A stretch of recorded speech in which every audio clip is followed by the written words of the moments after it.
नमस्कार। अख श्लोक अक्य दोह अश्लोका ए डे, एक श्लोक एक दिन। पंचस्तवी के इस दूसरे तव यानी सेकंड चैप्टर का 9वां श्लोक आज हम ले रहे हैं। और सबसे अद्भुत बात इसमें नाद योग का संयोग और नाद ब्रह्म का अनुगुंजारण सदा चलता रहता है। जब हम इसका गायन करते हैं, जब इसका जो है रिसाइटेशन यानी उच्चारण करते हैं और इस ध्वनि को समूचे वातावरण में व्याप्त करते हैं।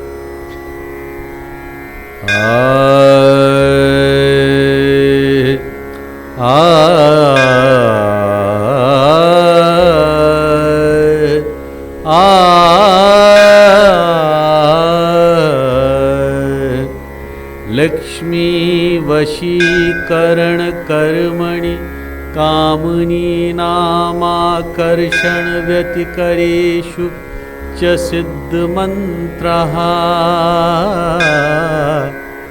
लक्ष्मी वशीकरण कर्मणि कामनी नामाकर्षण व्यतिकरेषु च सिद्धमन्त्रः। नीरन्द्रमोहतिमिर्छिद्रप्रदीपो देवी त्वदङ्घ्रिजनितो जयति प्रसादः। नीरन्द्रमोहतिमिर्छिद्रप्रदीपो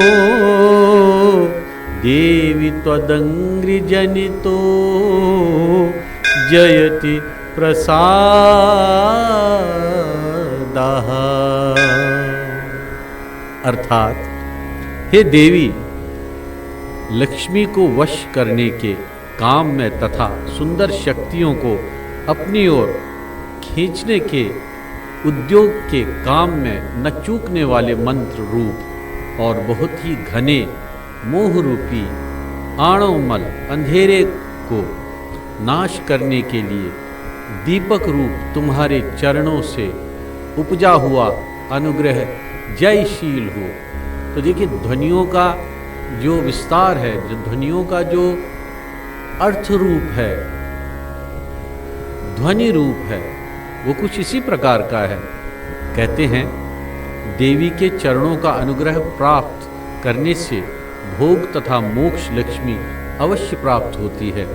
अलौकिक शक्तियों को वश करने में यह अचूक मंत्र जैसा काम देता है। सिर्फ मात्र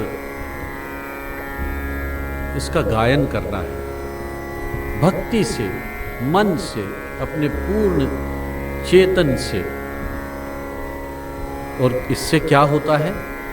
सांसारिक मोह रूपी अंधेरे से बचने के लिए ज्ञान का प्रकाश देकर दीपक का यह काम देता है।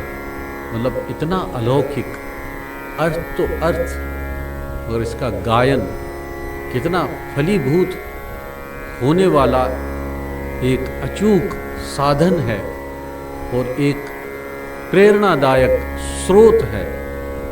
हमें मात्र इसका गायन करना है।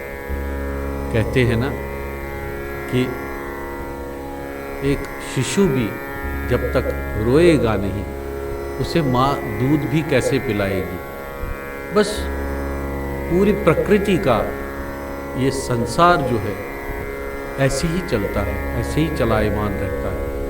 हमें उन ध्वनियों का उच्चारण करना है, गायन करना है और इस सब का अनुग्रह प्राप्त करना है। देवी's grace is always there. We just have to explore it. ओम महात्रिपुर सुंदर्यै नमः।